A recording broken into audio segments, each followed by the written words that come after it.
Good afternoon. So just a few quick things.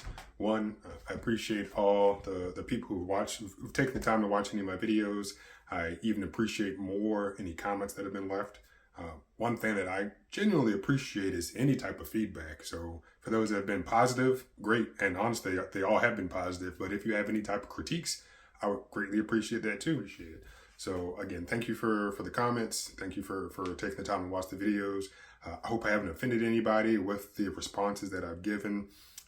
I think it's valuable to have dialogue. So if I make a video and you take the time to comment, I might take the time to type something back, or I might take the time to make another video if it's something that I feel deserves more attention.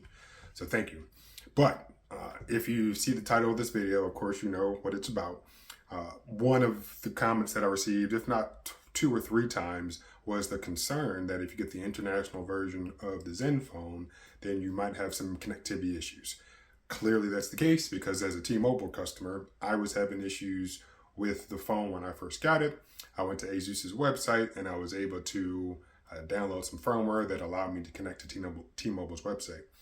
This morning, I woke up to a software update, got prompted on the phone saying, hey, there's new software has been downloaded and installed. Kind of wish it didn't do it automatically. Maybe I can go in the settings and see if there's something I can tweak to prevent it from happening automatically. But I restarted the phone, everything was good to go. Of course, when you're actually doing it on the phone, you don't really know what the update is about. I'll put it on the screen right now, and you'll see that there's a couple of things. The most notable thing is it says US_AT&T voice over LTE. So if you're an AT&T customer, it now looks like this phone is going to work on your network without you having to wait until the US version is actually released. Somebody in the comments said that the US version wasn't going to be released until the end of October. So if you are wanting the device, but also not wanting to wait until the end of October, but you were previously concerned that the device may not work on AT&T's network, it looks like it's going to work, and the appropriate firmware has been released. Just like the file that I downloaded a couple weeks ago, it's a little more than 3 gigabytes in size. When I got the over-the-air update, it was only, I think, maybe 200 or so megabytes. But I think most importantly, it looks like it's going to actually work on AT&T's network now. So for those who were a little concerned about compatibility, I know I was, because it just flat out wasn't working for T-Mobile. I wasn't able to verify if it was or was not working on AT&T's network. Now it appears that the firmware is available for AT&T's network.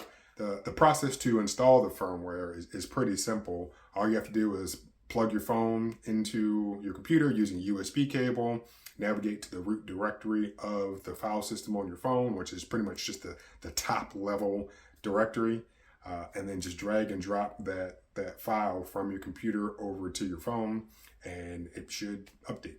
When I did it, it immediately just recognized, hey, there's new firmware. Would you like to install it? And then that process was pretty straightforward. So hopefully this helps somebody.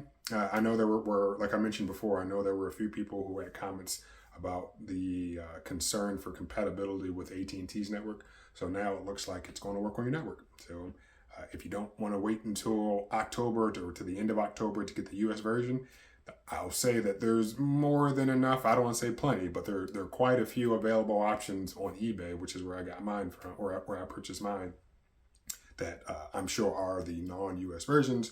But if you're able to flash this new firmware onto your phone, it looks like you've got the same compatibility that you would get if you had the US version.